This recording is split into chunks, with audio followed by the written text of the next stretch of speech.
Hello मित्रांनो, कसे आहात सगळे? मजेत ना? मुलांनो, आज आपण पाहणार आहोत एक मजेशीर आणि शिकवण देणारी गोष्ट. एकदा काय होतं, एक कासव उडायला निघतं. हो, कासव हे उडू लागतं आणि मग काय मजेशीर घडतं बघूया आजच्या गोष्टीमध्ये. मुलांनो, आजच्या गोष्टीचं नाव आहे कासव आणि बगळे. बघूया काय काय घडतं या गोष्टीमध्ये. चला तर मग सुरू करूया आजची गोष्ट. फार वर्षांपूर्वीची गोष्ट आहे. एक छान हिरवगार असं जंगल असतं. त्या जंगलामध्ये सर्व प्राणी अगदी आनंदाने राहतात. तिथेच एक तळ असतं.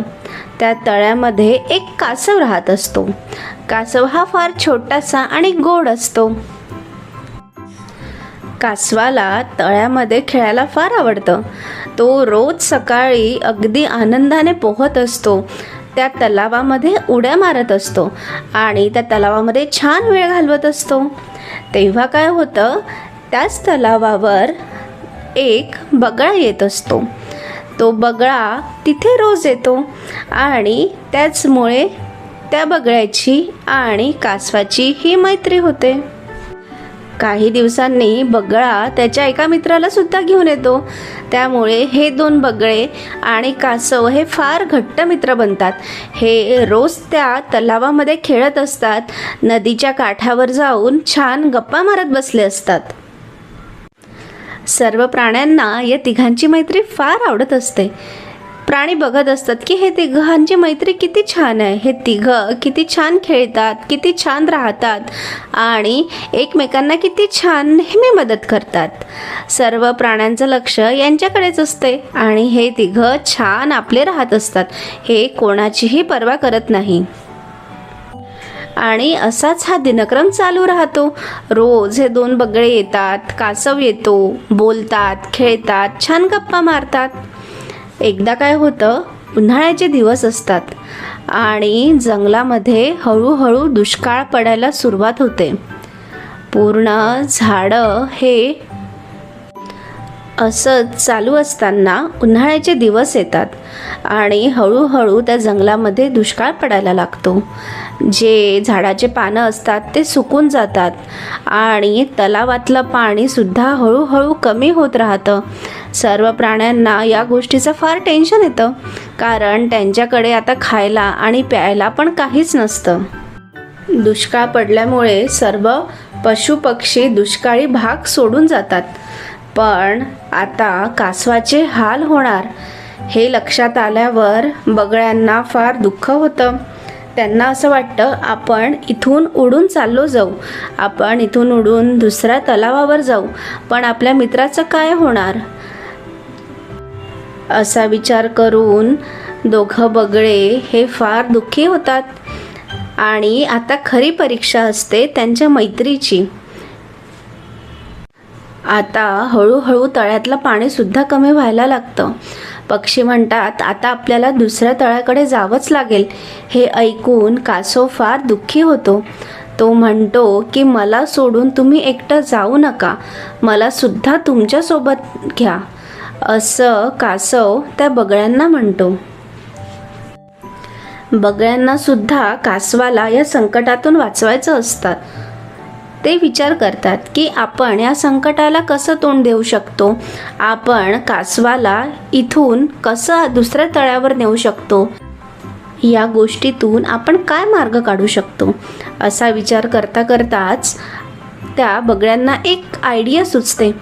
ते म्हणतात, आम्ही एक काठी घेऊन येतो आणि दोघं त्या काठीला टोकावरून पकडतो आणि मध्ये हा कासव पकडेल, म्हणजे आपण कासवाला दुसऱ्या तळ्यामध्ये नेऊ शकतो. ही आयडिया सर्वांना आवडते.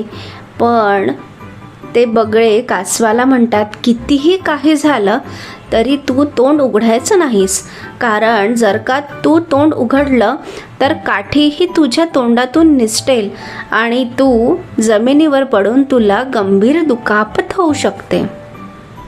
कासवाला सुद्धा ही युक्ती आवडते. कासव म्हणतो, ठीक आहे, आपण हीच युक्ती करू आणि तुम्ही मला दोघं तुमच्यासोबत दुसऱ्या तळ्यावर घेऊन जा आणि मी काहीच बोलणार नाही. असं सर्व तिघांमध्ये संभाषण होतं. त्यानंतर काय होतं, तो बगळा एक काठी घेऊन येतो आणि ठरल्याप्रमाणे दोन्ही बगळे दोन्ही साईडला ती काठी आपल्या तोंडात पकडतात आणि मध्ये कासव आपल्या तोंडाने ती काठी पकडतो आणि कासव बघता बघता उडायला लागतो. कासवाला फार मजा येते. त्याला फार छान वाटतं. इतकं छान निळसर आकाश. कासव हा पहिल्यांदाच उडत असतो, त्यामुळे त्याला या गोष्टीचं फार आकर्षण वाटतं आणि त्याला फार मजा येत असते. कासवाला असं उडताना बघून सर्व प्राण्यांना वाटते, अरे वा, यांची मैत्री किती छान आहे. बगळे हे कासवाला मदत करत आहे. कासवाला उडता येत नाही, तरीसुद्धा ते एक युक्ती करून कासवाला दुसऱ्या तळ्यावर नेत आहे. हे बघून सर्व प्राण्यांना फार आनंद होतो.